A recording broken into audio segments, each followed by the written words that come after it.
Picture this. You're a heavily armored knight, 30 pounds of steel on your chest, a warhorse beneath you, and centuries of military tradition at your back. You believe nothing on earth can break your line. But then, the ground begins to shake. Not from your own cavalry, but from an enemy you were told was nothing more than a rumor. In just 3 days, that enemy will make everything you know. Your armor, your training, your pride, completely obsolete. The morning Sir Aldric of Westvale tightened the buckles on his steel breastplate. The sky above the Hungarian plains was unusually still, too still for a land preparing for war. For weeks, rumors had traveled faster than soldiers. Stories of a mysterious army from the east, riders who moved like phantoms and struck from distances no one believed possible. But in the richly decorated tent of the European High Command, those tales were brushed aside as exaggerations from frightened peasants. After all, who could challenge the might of armored knights? The pride of Europe for centuries? Sir Aldric had spent 20 years training as a heavy cavalryman. His warhorse, Iron Mane, weighed nearly half a ton and carried him like a battering ram wrapped in steel. Aldric believed, just like every knight around him, that a cavalry charge could break anything. Steel, discipline, and courage, that was the formula. It had always worked. But as scouts galloped into camp with panic in their eyes, claiming the enemy had crossed the Carpathians in impossible time, doubt began to creep in. They travel 100 miles a day, one scout insisted breathlessly. They carry no supply wagons. They vanish before your eyes. The commanders scoffed. Aldric didn't. Something in the scout's trembling voice felt real. Before we go any further, comment where in the world you are watching from, and make sure to subscribe because tomorrow's story is one you don't want to miss. Aldric stepped outside the tent and scanned the horizon.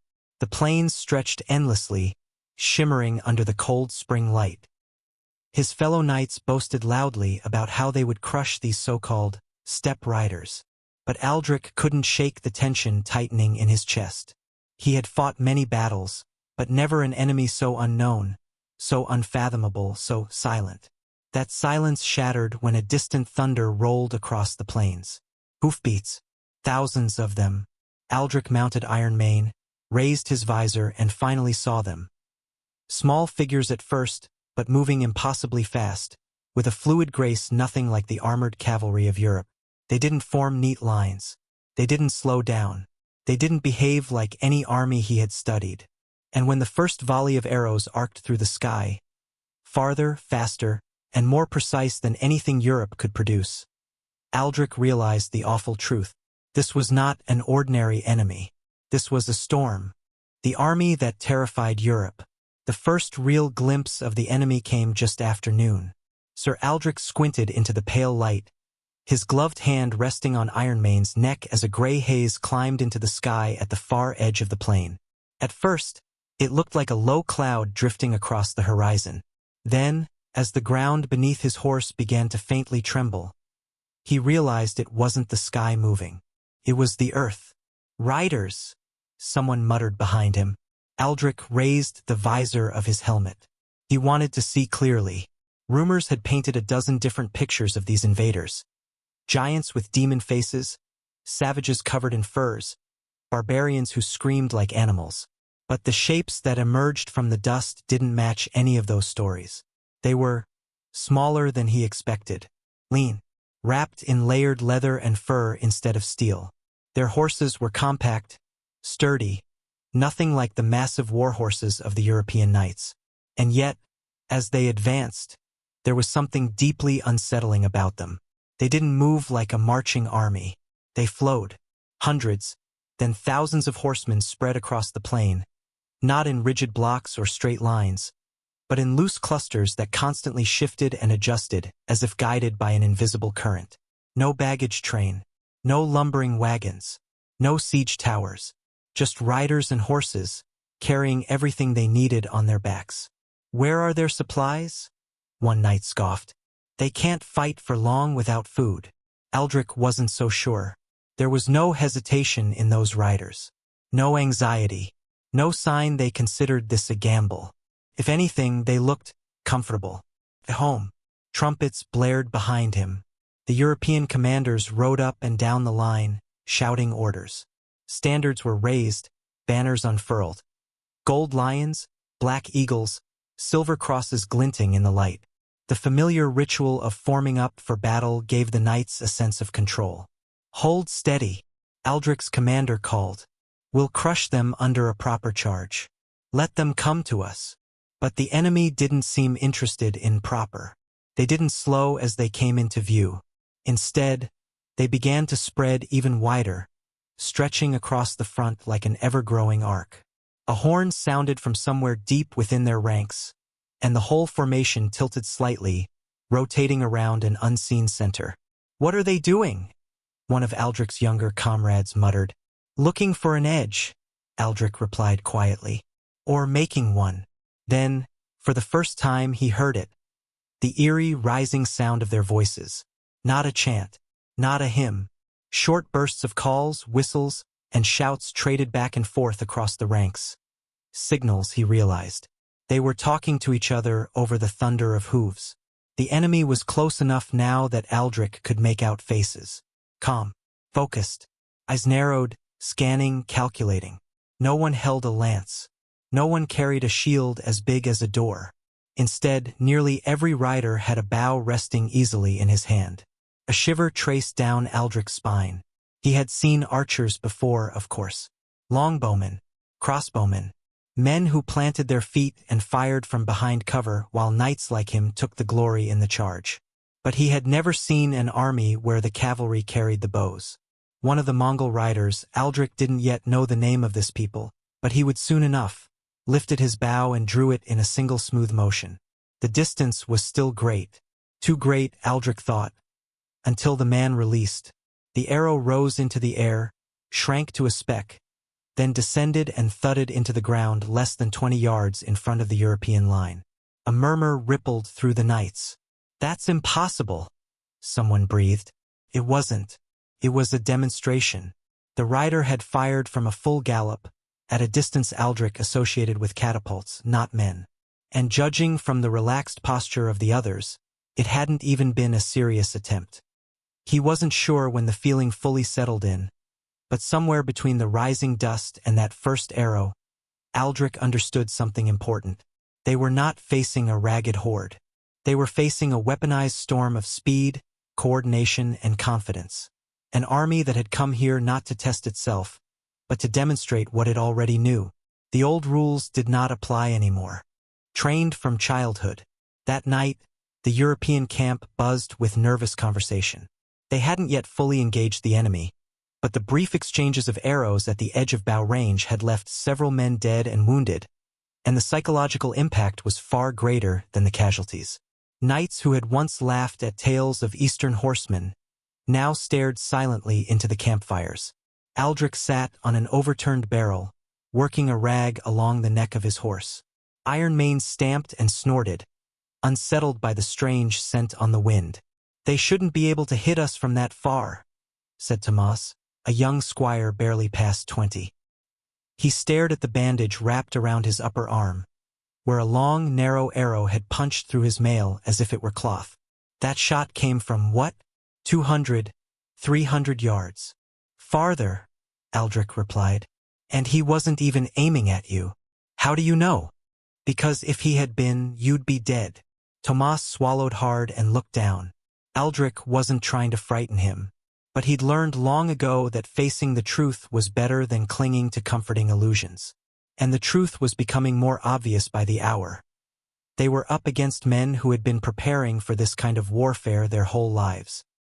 He remembered something one of the interpreters had said earlier in the day, a captured merchant who had traveled far to the east. The man had tried to warn them. "They grow up on horseback," he had said. "Their children can ride before they can read. Some never even learn to read. They don't need to. The steppe is their book." At the time, the knights had laughed. Now, Aldric pictured it. A boy of 5 years old, clinging to the back of a pony, pushed to ride faster and faster until the fear burned away and balance became second nature. A girl being taught to nock an arrow, her small fingers working the string until calluses formed. Teenagers racing each other across miles of open land, firing at targets while bouncing over uneven ground. For those children, mastering the bow wasn't a specialized skill. It was as basic as walking. "Think about what we were doing at 10, Aldric said quietly. "Learning to read Latin, copying letters by candlelight, serving at our father's tables, maybe training in the yard with wooden swords." Tomas glanced up. "You think they were already shooting from horseback at that age?" "I think," Aldric answered, "that by 10, they were already dangerous." The more he thought about it, the more it made a harsh, unyielding kind of sense. The steppe was an unforgiving place.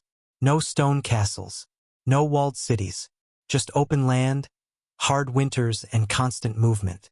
If you couldn't ride, you couldn't hunt. If you couldn't hunt, you couldn't eat. Weakness wasn't just punished.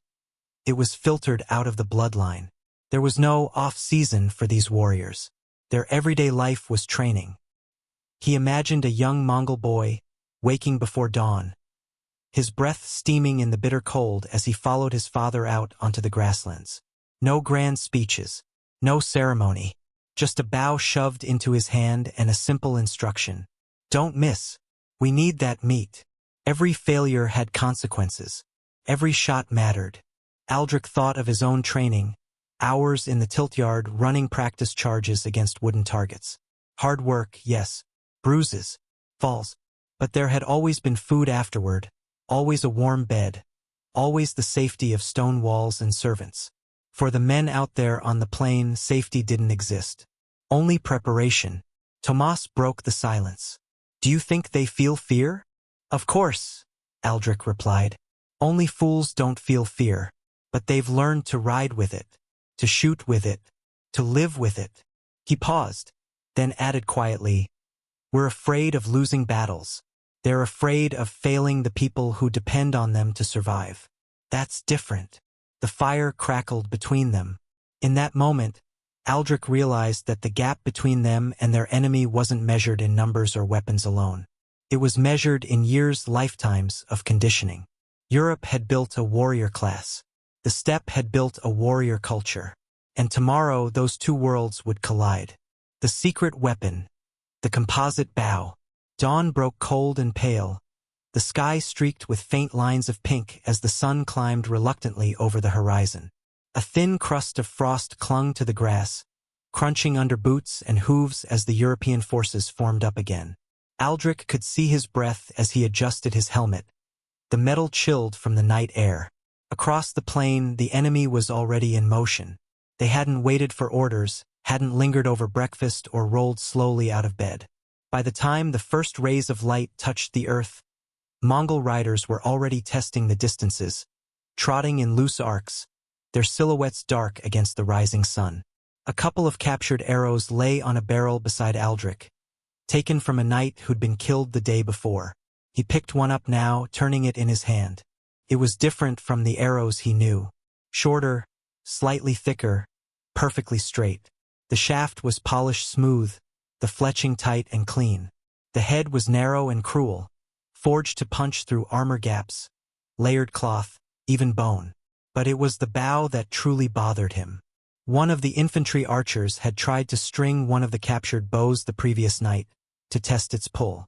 Aldric had watched as the man, a seasoned archer with strong arms, struggled to bend it. "This thing is insane," the archer had grunted, sweat beading on his forehead. "I've never felt a bow like this. It's alive." Now, as Aldric watched the Mongol lines shift again, he saw the results of that power. The first volley came not as a desperate barrage, but as a precise, collective motion, hundreds of bows rising in a smooth, almost casual movement. For a heartbeat, the field seemed to hold its breath. Then the sky darkened. Arrows hissed through the air, cutting long, elegant arcs that glinted briefly in the light before descending. Men braced, shields lifted, horses shied in panic. The sound when the arrows hit was like a hailstorm slamming into metal and flesh. Some bounced off armor. Some buried themselves in wood. Some found the narrow, unforgiving gaps at the joints of plate and mail. A knight 2 horses down from Aldric jerked violently as an arrow slammed into the slit of his visor. He didn't even have time to scream before he slid sideways out of the saddle. the weight of his armor pulling him to the ground with a dull, final thud. "They're too far," someone shouted. "They shouldn't be able to." Another volley. Another wave of men falling from what should have been a safe distance. The composite bow, Aldric realized, was not just a step above their own weapons. It was a different category altogether. Their longbows were powerful, yes, but they were wielded on foot by men anchored to the ground. Their crossbows were deadly, but slow to reload and likewise static. The Mongols had combined the killing power of a siege engine with the mobility of the fastest cavalry. And they hadn't stopped at raw power. They'd refined it. Some arrows were heavier, designed to slam into shields and armor with crushing force.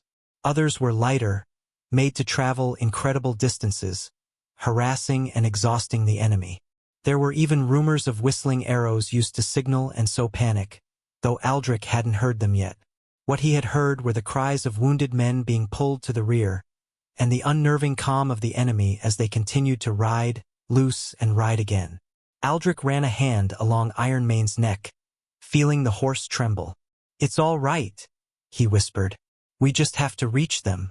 Once we close the distance, their bows won't matter." It was what he had always believed. Heavy cavalry existed for that moment. The impact, the clash, the brutal, decisive break. Their entire way of war centered on that close contact. But what if the enemy never let them get there? Looking out at the riders who fired effortlessly while galloping, who could turn in the saddle and shoot behind them, who seemed to treat distance as an ally rather than an obstacle, Aldric began to understand a terrifying possibility. The fight might be decided long before his lance ever touched a single enemy chest. The feigned retreat. Walking into the trap.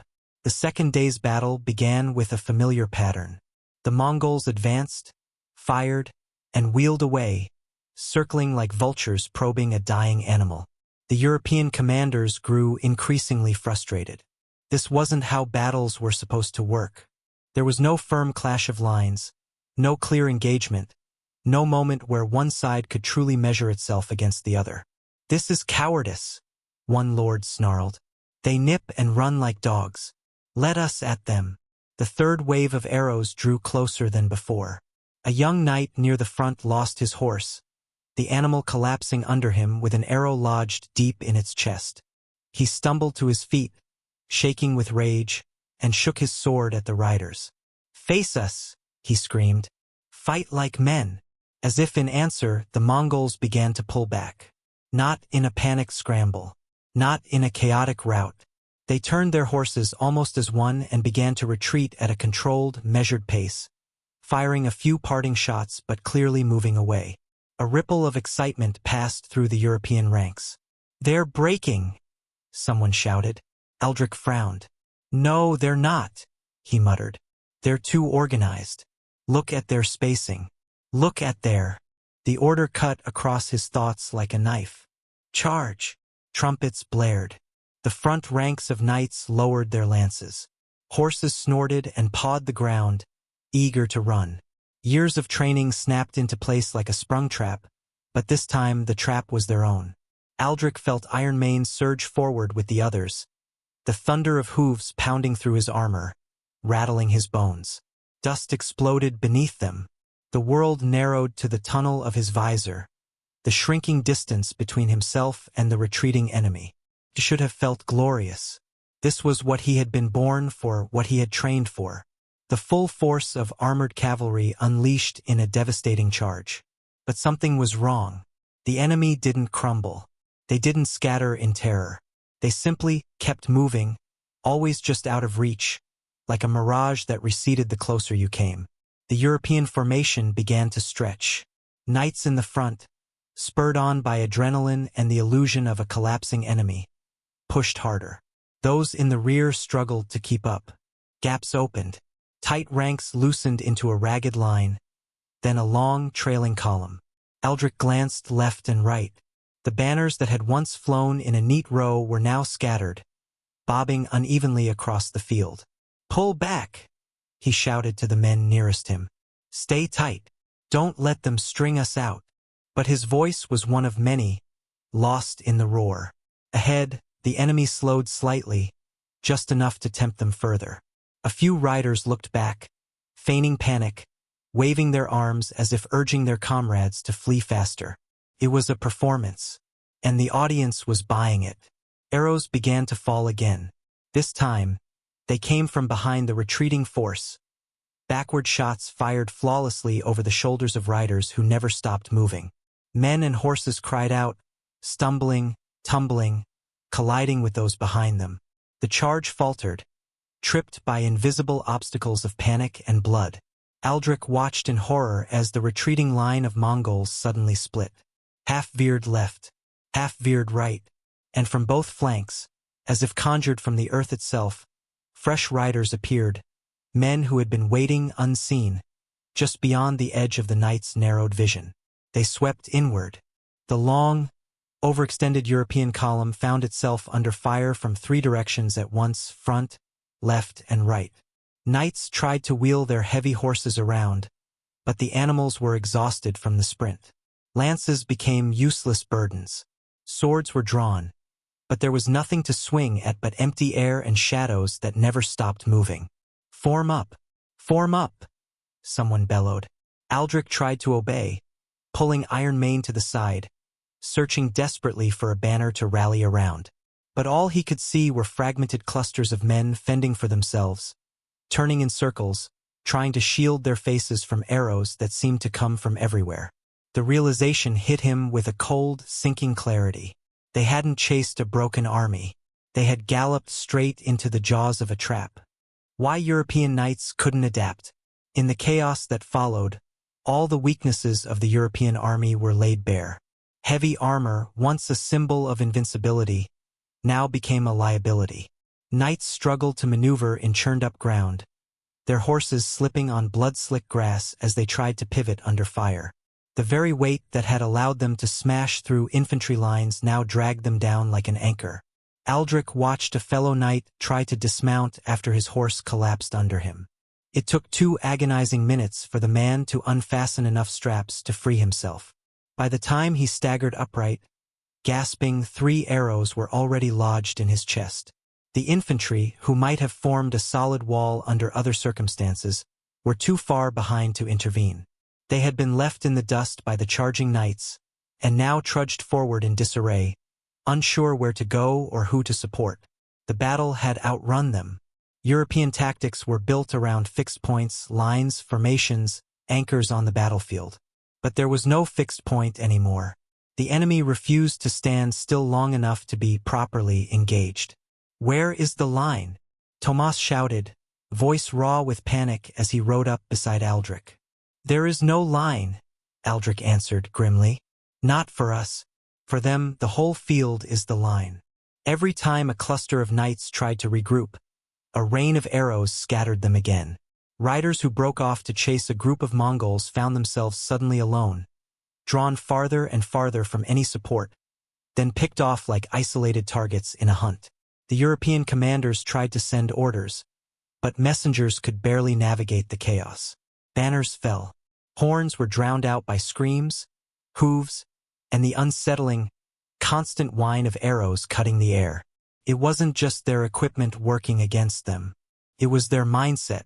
They were used to battles with a clear beginning and end, with visible front lines and straightforward objectives. The Mongols had turned the entire engagement into something else. A shifting, ceaseless storm of motion, feints, and strikes that never allowed the knights to use their strengths. Even when a group of Europeans did manage to close the distance, the Mongols rarely accepted the contest. They would peel away, split apart, and regroup at a different angle, firing as they went. They chose every engagement on their terms, dictating when and where violence happened. Aldric understood, with a sick twist of his stomach, that they were not just losing a battle. They were being outplayed in an entire language of war they had never bothered to learn. Their horses tired faster. Their armor weighed them down. Their weapons were optimized for a kind of fight that simply didn't exist on this field. And perhaps worst of all, their pride kept them charging into situations where retreat and reevaluation might have saved lives. Courage wasn't the problem. There was plenty of that on the European side. Men fought bravely, swinging swords and lowering lances even as the odds worsened. But bravery without adaptability was just a slower way to die. 3 days that changed everything. By the time the sun dipped toward the horizon on the third day, the plains no longer looked like a battlefield. They looked like a graveyard. The first day had been probing and testing. The Mongols had learned how quickly the knights responded, how far their archers could shoot, where the ground lay soft or uneven. They had mapped the Europeans' reactions as carefully as a scribe drawing lines on parchment. The second day had been about breaking shape, stretching the knights, baiting them into overextension, teaching them the cost of impatience. The feigned retreat had bitten deep, and the scars were plain. Fewer horses, fewer organized units, more confusion. The third day was the harvest. Aldric found himself at the head of a battered, reduced unit, his armor dented and scarred, his body aching from knocks and near misses. Ironmane's flanks were heaving, foam and sweat streaking the once glossy coat. Every muscle in the horse's body screamed for rest. They didn't get it. The Mongols came at dawn with a coordination that was almost beautiful in its precision. From the front, a screen of riders advanced just close enough to fire, just far enough to remain untouchable. Their arrows fell in disciplined waves, not wasted in blind volleys but placed, targeted, punishing any attempt to form a solid front. From the flanks, 2 larger forces curved inward, like arms slowly closing around a struggling animal. The knights, depleted but still proud, tried to pivot to face these new threats, but every movement cost them more energy, more cohesion. "Hold! We must hold!" a commander screamed, voice cracking. But there was no hold against an enemy that refused to press chest to chest. To hold your ground was to stand and be shot. To move was to run straight into more arrows. At one point, Aldric saw a small miracle. A cluster of knights managing to catch a group of Mongol riders who had strayed too close. Swords flashed. 2-3 enemy riders went down. For a heartbeat, hope flared. Then, from a distance, a fresh group of Mongols simply circled and began firing into the stalled melee. Within moments, the Europeans who had finally forced the close-range fight they wanted were cut down from afar, their small victory erased. It was like watching a man win a fistfight in the middle of a burning building. The skill didn't matter. The environment had already decided his fate. By midday, the European army was no longer an army. It was clusters of survivors, clinging to one another, shielding the wounded, trying desperately to find some route of escape. The Mongols eased the pressure just enough to create openings, then punished anyone who tried to use them, driving them back into killing zones. Aldric's world shrank to the space immediately around him. Block that arrow. Turn the horse. Watch Tomas back. Don't fall. Don't stop. At some point, Ironmane screamed and stumbled, an arrow buried deep in his hindquarters. The horse went down hard, throwing Aldric over his head. The impact knocked the breath from his lungs and sent stars exploding across his vision. The next few minutes came in flashes. Dust in his mouth, the metallic taste of blood, boots pounding past his face, the whoosh of arrows overhead, a horse's corpse blocking his view, shouts in a language he didn't understand. Then, gradually, silence creeping in at the edges of the chaos. When he finally dragged himself upright, using his sword like a crutch, the battlefield around him was eerily still. Bodies lay scattered, some in glittering armor, some in simple leather. Broken lances, snapped arrows, discarded shields. A few wounded men moaned softly, their voices thin and distant. The Mongols were already pulling back, regrouping in the distance, their formations intact. It didn't look like an army that had barely survived a desperate struggle. It looked like an army that had completed a task. 3 days. In less than 72 hours, an army that had taken months to assemble. Proud knights, seasoned infantry, banners from half a dozen realms, had been reduced to wreckage on the grass. Aldric stared at the retreating silhouettes of the Mongol riders, feeling something inside him fracture. It wasn't just defeat.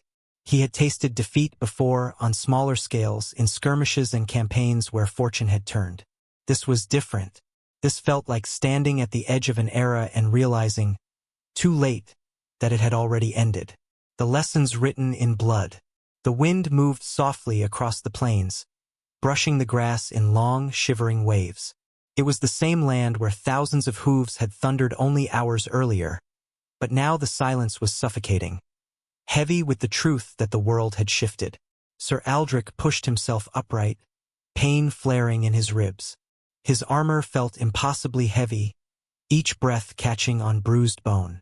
The last thing he remembered before darkness took him was Iron Mane collapsing beneath him, the pitiful scream of a dying warhorse echoing louder than any battle cry.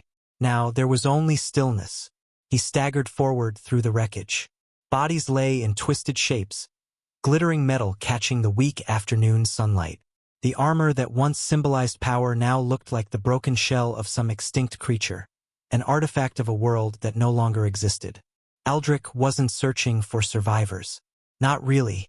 He already knew what he would find. Still, he checked them, one man after another, lifting visors, pressing fingers to cold throats, calling names that disappeared into the wind. He found Tomas near a shattered lance, half buried under the body of a fallen knight. The young squire's eyes were closed, but there was no peace in his expression. Just shock, frozen in time as if his last thought had been a question he never got to finish. Aldric's knees buckled. He rested a hand on Tomas's shoulder and bowed his head. "I'm sorry," he whispered. "I should have told you to stay behind. I should have." But regret was useless now. The battle hadn't taken Tomas because he was inexperienced. It had taken him because the entire army had stepped into a storm they didn't understand. Aldric rose, his legs trembling but determined. He began walking, not toward the rear, not toward any banner, but toward the open horizon where the Mongol army had disappeared. There was no smoke in the distance, no triumphant horns. They hadn't lingered to boast or plunder. They'd simply moved on, efficient and unstoppable, like a force of nature following a predetermined path. Aldric understood now. They never came to win a battle. They came to erase an idea. The idea that armored knights were the pinnacle of warfare. The idea that bravery could outmatch preparation. The idea that tradition was the same as strength. He replayed the 3 days in his mind. Every misjudgment, every assumption, every moment the commanders clung to outdated tactics because that's how battles are fought. But battles were not governed by pride. Battles were governed by reality. And reality had just struck Europe like a hammer. Aldric walked until he reached a small rise overlooking the entire battlefield. From there, the full devastation came into view. It wasn't just loss. It was transformation. The Mongols hadn't defeated an army. They had exposed a system. The European way of war, rigid, ceremonial, rooted in centuries of tradition, had collapsed under the weight of an enemy who valued movement over honor, adaptation over ritual, survival over nobility. Aldric sank to one knee. For the first time in his life, he felt the weight not just of his armor, but of the world shifting beneath it. He realized something painful but undeniable. They had not been defeated by men more powerful. They had been defeated by men more prepared. He remembered the stories told by the captured merchant. Children riding bareback at 5 years old, practicing archery while bouncing across the steppe, learning to fire in any direction, forward, sideways, backward, without losing control of the horse. That kind of mastery wasn't earned in a training yard. It was carved into bone from childhood. Aldric removed his helmet, letting the wind wash over his sweat-matted hair. The breeze was cold, carrying the scent of blood and torn earth, but it cleared his mind. Somewhere far behind him, he could hear the distant voices of other survivors. Soldiers gathering, wounded men calling for aid, officers shouting for order. But Aldric didn't move toward them yet. He needed this moment. He needed to face the truth alone, without the noise of excuses or blame. Europe wasn't weak because its warriors lacked courage. They had fought bravely. Aldric had seen men hurl themselves into hopeless situations out of sheer loyalty and pride. But valor was not the currency of this battlefield. Speed, flexibility, coordination, range, those were the coin of victory now. The Mongols had evolved. Europe had not. And evolution does not negotiate. Aldric raised his gaze to the horizon. The sun hung low, casting long shadows that stretched like dark fingers across the plain. He imagined the Mongol army already miles ahead, moving with the same relentless precision, searching for the next weakness in the Western world. Tomorrow, nobles would argue over what went wrong. Some would deny the scale of the defeat. Others would blame commanders, terrain, luck, anything except the truth. They would cling to the armor that had protected them for centuries, refusing to believe it had become a coffin. But Aldric understood. You cannot fight the war of tomorrow with the weapons of yesterday. The lesson was carved into the earth, etched into every arrow-shredded shield, written in the silence left behind. Aldric forced himself to stand.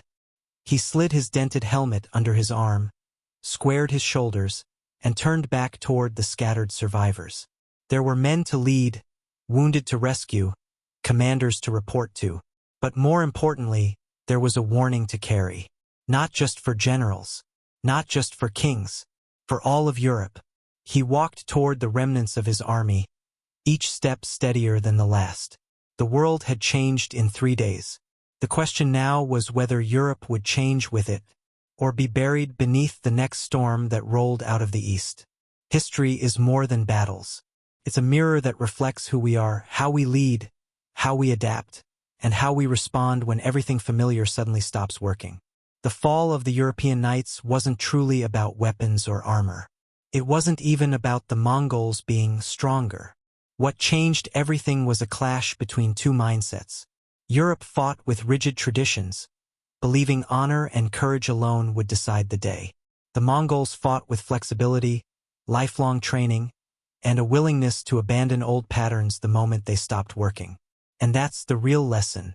In life, as in war, the world doesn't slow down for those who refuse to evolve.